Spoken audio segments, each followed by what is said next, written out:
páni zástupcovia, ctení hostia, milí žiaci. Dovoľte, aby som vás privítala na slávnostnom odovzdávaní stužiek žiakom 4. D, 4. E, 4. F a 2. AM triedy. Milí spolužiaci, čas je veľký fenomén. Nikto z nás ho nezastaví.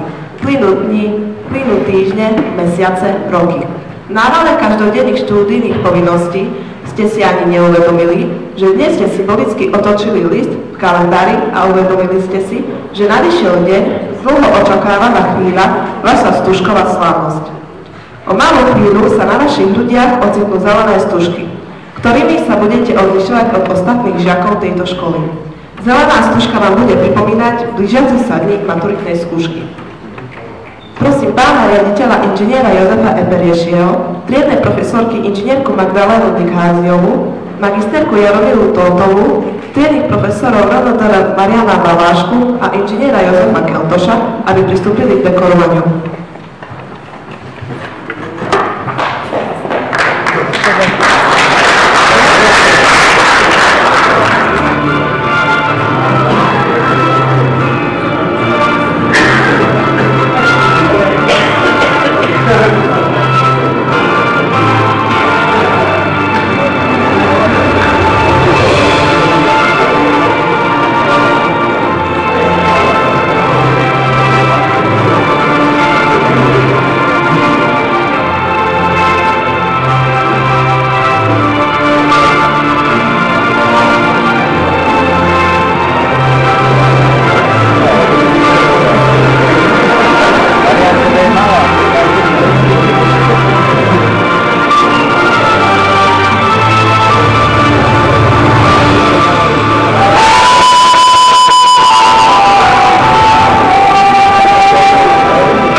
Stretli sme sa tu v tomto čase a priestore, aby sme si uctili chvíľu radostnú, sviatočnú, ktorú si všetci radi pripomínajú. Život človeka je ako veľké putovanie, ako reťaz nekonečných príchodov a odchodov, kytica zvítaní a lúčení. Taký je aj dnešný slavnostný deň, deň nádeje, viery, optimizmu, vás, našich štvrtákov a žiakov nadstavbovej formy štúdia, ktorí stojíte na prahu dospelosti svojej veľkej životnej púte. Nádeje a viery, že po úspešnej maturite každý mnohonásobne zúročí všetko to, čo sa v škole naučil. Veď vedomosti, zručnosti, návyky, to je tá najväčšia cennosť, o ktorú človeka nikdy nemôžno obrať. Firma, v ktorej budete pracovať, možno skrachuje. Ale tým, čo máte v rukách, o vedomostiach a zručnostiach sa môžete ukázať o prácu inde. To je vlastne optimizmus. Optimizmus v podstate je viera, že sa veci pohnú správnym smerom. Optimizmus nepotrebuje veľkú dávku, by som povedal, sebavedomia. Optimizmus v podstate je základ duševného zdravia. Optimisti hýbu svetom. Každý človek, aby bol duševne zdravý, potrebuje určitú malú dávku, by som povedal, toho optimizmu. Práve pesimisti, svet nepohýnajú ďalej. Pomáhajú k tomu, že veci sa nehýbu dopredu. Želám vám, aby ste po úspešnej maturite získali samozrejme hodnú sumu zručnosti, vedomostí, aby ste sa uplatnili. Verím, že optimizmus je aj v tom, že veci sa pohnú v správnom smere v tom, že náš Košický kraj prispieje k tomu, že bude tu dosť zamestnávateľov, ktorí v podstate vás zamestnajú. Vážený pedagogický zbor, vážení rodičia, dovoľte mi, aby som oslovila v mene triednych učiteľov tých, ktorým patrí dnešná malá slávnosť. Milí maturanti, je veľa krásnych symbolov, ktoré sprevádzajú náš život, ale bez pochyb medzi najkrajšie patrí symbolika zelenej stužky, ktorá sa onedlho bude skvieť na vašej hrudi. Hrdo ju nosia študenti pred významným životným krokom, pred maturitnou skúškou, skúškou, ktorá má aj synonymum skúška dospelosti. Ani zelená farba stužky nie je náhodná, pretože znamená nádej a očakávanie niečoho krásneho. Život človeka je ako cesta, nikdy však nie je priama. Sú na nej vrcholy, ale aj hlboké priepasti, prekážky, ktoré je potrebné prekonávať. Túto cestu človek nedokáže nikdy prekonávať sám, no zvyčajne sa nájdú pomocné ruky, ktoré sú tu pripravené pomôcť. Prvé, ktoré sa človeka dotýkajú, sú ruky rodičov. Pohľadzajú, formujú dušu a nikdy ho neopustia. Toto sú ruky najdrahšie, ktoré si zaslúžia hlbokú úctu a lásku. Na zložitej ceste poznania pomáhajú ďalšie ruky.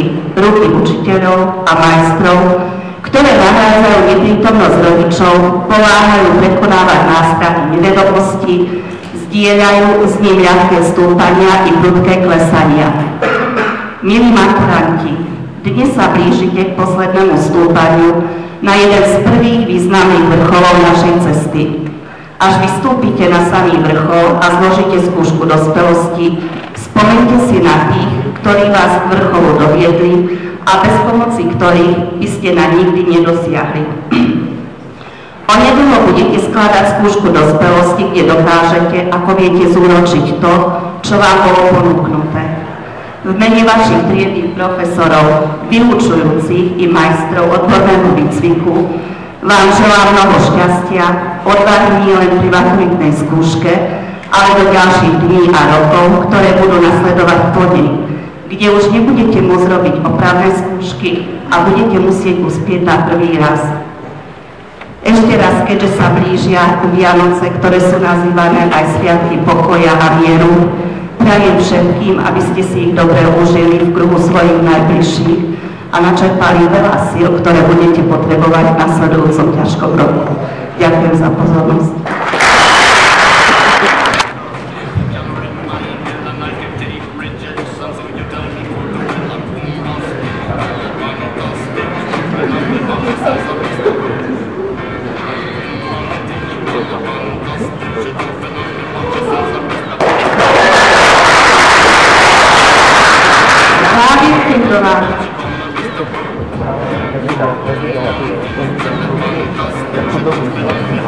Thank you.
Menčko.